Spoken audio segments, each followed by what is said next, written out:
If you say my brain, that means it's yours. What is yours can't be you, right?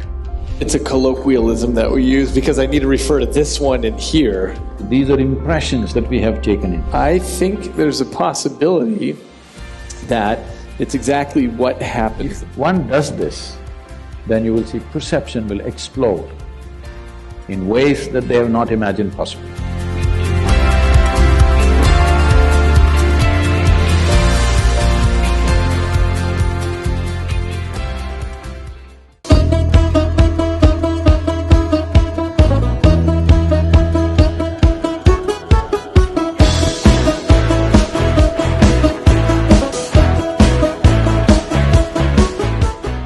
What is the you that can be separated from the physical? Is it a fact that you gathered your body over a period of time? It's a fact that this body gathered together over a period of time, and it may be that I emerge as a consequence of that, this feeling of I, as opposed to me doing the gathering.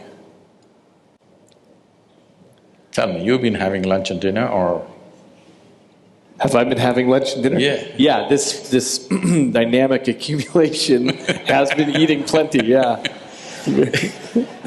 So what you refer to as my body right now is an accumulation of food. It's a heap of food. Not a pleasant way to describe you, but it is. What you call as my mind, largely in people's experience, is an accumulation of impressions over a period of time. So, if you have to gather this much of impressions and this much of body, something more fundamental must be there, isn't it? Houston, Texas is an accumulation of roadways and buildings, but we wouldn't say that Houston was there and then gathered. You are not a piece of geography. You are not a piece of geography, are you? Well, I may be exactly that, a physical being. I'll tell you why, from my perspective, that seems like a possibility. It's because we're across the street from the world's largest medical center, and every day there are thousands of people there whose geography is changing because of Alzheimer's or stroke or tumor or traumatic brain injury, and who they are changes. It doesn't seem like there's something fundamental that outlasts damage to the tissue. See, you're talking about thought and emotion. The biggest mistake we have made is, we have given too much significance to human thought. Whatever you think is only happening from the limited data that you have gathered, yes or no? Yes. So the data that you and me have gathered, however big we may think it is, in terms of the cosmos, it's minuscule, it's nothing. It's really not of any consequence. So from this minuscule of data that we have gathered, we are generating some thought which could be useful in making our lives, it could be useful in creating a few things, it could be useful fundamentally for our survival and to enhancement of our survival process, all this. But it doesn't give you access to life. Thought and emotion is psychological drama that's happening within you. You can conduct it any way you want. You're talking about somebody had a tumor or Alzheimer's or an accident or something and the drama went wrong. The drama can go wrong even without any of those ailments. You ask people. People's drama goes wrong without any accident or injury or ailment, just like that, drama goes wrong on a daily basis for a lot of people. We usually give that a name, though, something like depression or a psychotic break. That's a business. Not one I'm making any money on.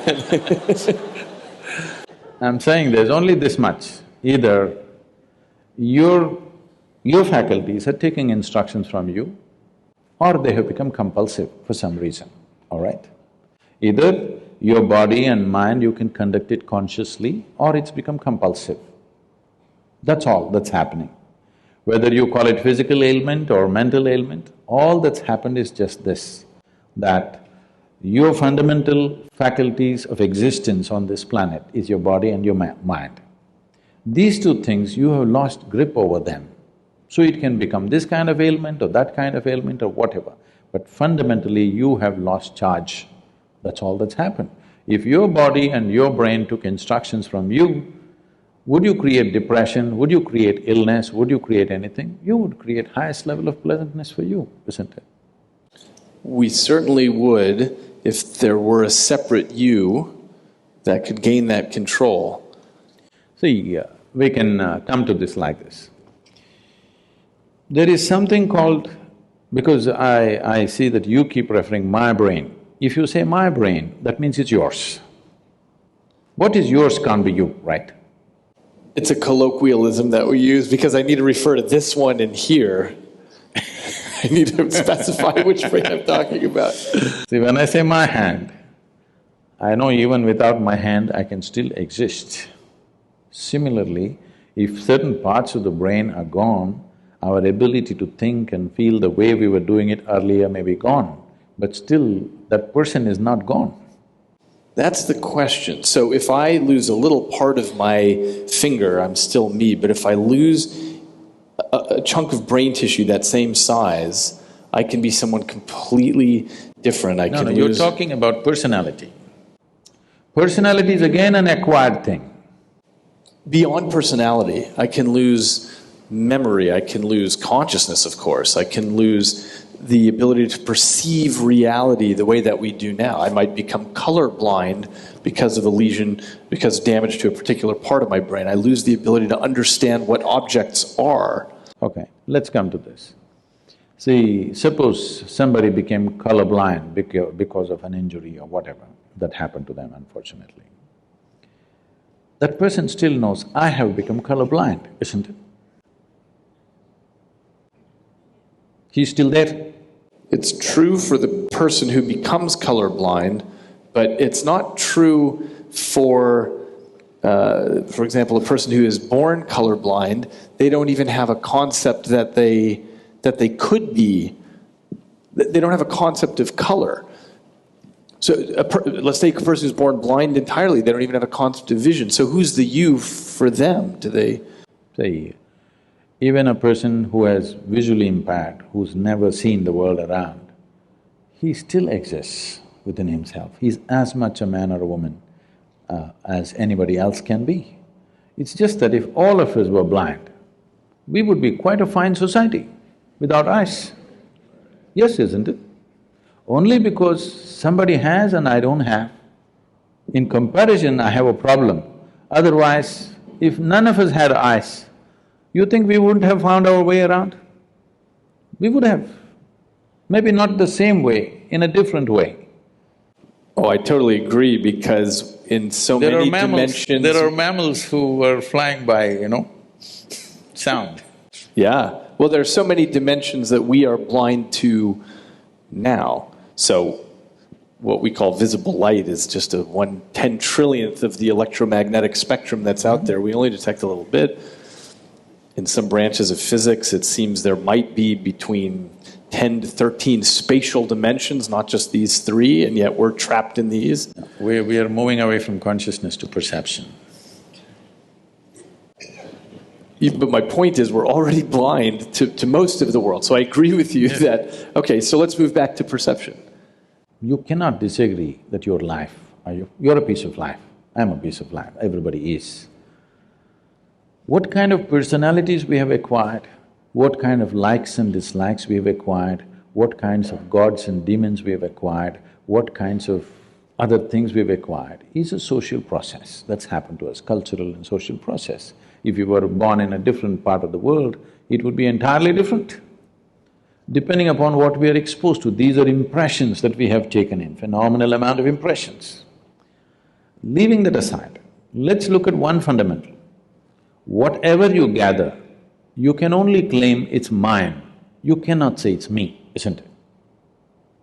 Whatever you gather. How do you mean? You mean your body? You say anything. I can say, this is my chair.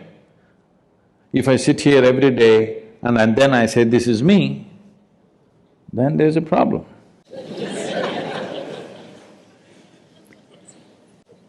I think there's a possibility that it's exactly what happens, that the stuff that this piece of life can end up controlling becomes me. The reason I think of this as my hand is because it's most of the time is under the control. My hand is okay, no problem. My hand is okay, me is the problem. What did you say, me? My hand means it belongs to you, no problem with that. When it becomes me, then it leads to a completely distortion of perception. Okay, I think so. You're talking about identity, what you identify yourself as. The nature of the mind is such, it is looking for because human intellect and human intelligence has broken out of a certain bond which was there for every other creature, that they could function like an automated machine through certain instinctual process. What has happened with the human being with the process of evolution is, the human being has broken out of that instinctual process, and there is an intelligence which has to function consciously. But functioning consciously means every moment of life is an exploration, which is too scary for a whole lot of people. So the best thing is identify with something which gives you some sense of what you are. But this some sense of what you are, which you took on based on your social and cultural backgrounds, what you took on, makes sense for your survival process, but not for explorative process. It doesn't explore life, it keeps you sane. It's a good solace, it keeps you… it helps you to sleep well in the night, but it doesn't awaken a different dimension of knowing, it doesn't awaken the possibility of exploring dimensions which are not yet within you. So if this has to happen, the most important thing is to be able to sit here not identified with anything. When I said, it's so hard to remain uneducated in this world, because everybody is busy wanting to teach you something.